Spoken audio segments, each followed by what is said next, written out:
Good morning children. Welcome to the English class. So in the previous class, we saw the story, The Four Dragons. Today, let's see a few exercises from the chapter. So all of you please take your English reader and turn to page number 56. So if you haven't read the story once again, I suggest you read the story first and then come back to the exercise. So shall we see the exercises? The first one is reading comprehension. Question A. With your elbow partner, order the sentences as you read them in the story. So make sure you read the story thoroughly and you can see a few sentences taken from the story. You have to order or sequence these sentences or number these sentences according to the time of their happening as mentioned in the story. So you please pause the video, finish numbering the sentences and come back. Hope you are done with that activity. Now let's see the correct sequence of sentences. So the first sentence is, the people on earth were dying because the land was dry. The second one is, the dragons went to see the Jade Emperor. The Jade Emperor did not send rain to earth. What happened next? The dragons scooped up water and sprayed it into the sky. The dragons were imprisoned under huge mountains. The dragons turned themselves into rivers. So I hope you got the sentences in correct order. Now let's move on to the next set of exercise. It's B, answer these questions. And what is the first question? What were the people on earth doing? Why? So what were they doing and why? The people on the earth were praying for rain as the earth had dried up. The people were hungry as their crops had withered and they had no rice to eat. Some were eating dry grass and roots. Clear? Now, question number 2. Why did the dragons go to see the Jade Emperor? The dragons went to see the Jade Emperor to request him to send rain to help the people. Now, question number 3. How did the dragons help the people on earth? How did they help the people? The dragons helped the people on the earth by scooping up water from the sea and spraying it towards the sky. The water fell like raindrops and saved the people. Clear? Question number 4. Who punished the dragons and why? The Jade Emperor punished the dragons because they had brought rain to the people on the earth without taking his permission. So he had the dragons imprisoned under huge mountains. Clear?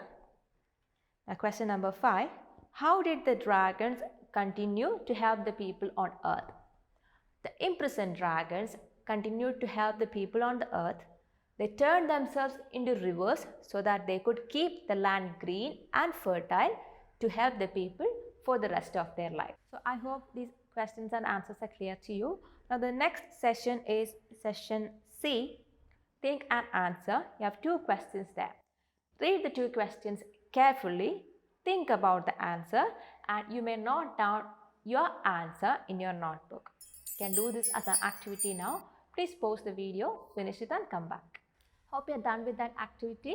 Now let me share my thoughts on these questions and their answers. The first question, do you think that the dragons should have stayed in the sea and behaved themselves? Give reasons for your answer. So I think no, if they had, the people on the earth would have continued to suffer due to the hunger and many would have fallen sick or died. Now, question number 2. Is the Jade Emperor a good ruler? Why or why not? So I think the Jade Emperor is not a good ruler.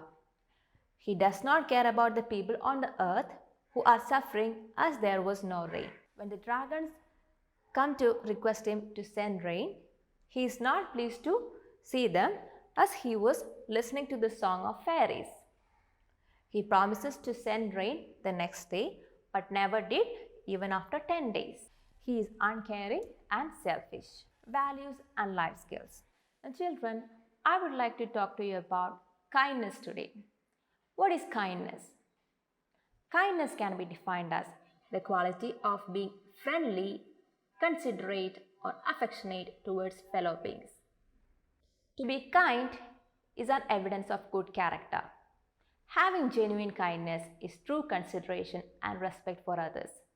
So children, be kind to everyone and everything around you. Offer your help to someone. Ask someone how their day is going. Be a good listener. Buy someone food. Or just smile. A small random act of kindness can go a long way. Now, in this session, a fun exercise is given. Form groups. Imagine you are a dragon. Discuss these questions. And you can see the picture of a dragon there. Just imagine that you are a dragon. And imagine what do you look like? Why are you going to help them? What are your qualities? And how are you going to help them? We can imagine all these situations and answer accordingly. You can discuss your answers with your parents or your family. Now let's see the next session, vocabulary. You see this box in page number 57 and what is given there? Sometimes in English, we use an adjective and a noun together to make a collocation. And let's see what is that. Look at these sentences. The red ball belonged to the little girl. Here the word red is an adjective and the word ball is a noun. And little is an adjective and girl is a noun. So here you can see an adjective and a noun is used together in combination. So when you use an adjective or a noun in combination, it's called a collocation. And you have more examples in the next page, page number 57. The naughty dog bit the tall boy. The naughty is the adjective, dog is the noun, here tall is the adjective and boy is the noun. And in the next example, an old lady was speaking to the kind dragon. So the word underlined is the adjective and the word in red is the noun. Here also the word underlined kind is the adjective and the word dragon is the noun. So these words make collocations of nouns and adjectives. I hope you are clear with this. Now keep this in your mind while we move on to the next exercise. Look at the adjectives in the box below. Working with your elbow partner, add the correct adjectives to the nouns in the boxes to describe the characters in the story. So you are given a few choices of adjectives and below that you can see in each question you are shown one picture and a word is given. So you have to identify the adjectives that will describe this noun given there and you have to write down the sentences from the story where these adjectives and nouns are used. So you can do this as an activity now. Once you are done with that, you can come back. Now please pause the video and do the activity. Hope you are done with that. Now let's discuss the answers. The first one, emperor. So in the story, the emperor is described as unkind, selfish and angry. These are three adjectives that was used along with the noun emperor. So from the story, we can write these three sentences. The selfish emperor was not happy to see them. If you haven't written, you can write it now. The unkind emperor did not send rain down to earth. The angry emperor punished the dragons. Clear? Now let's see the next word, dragons.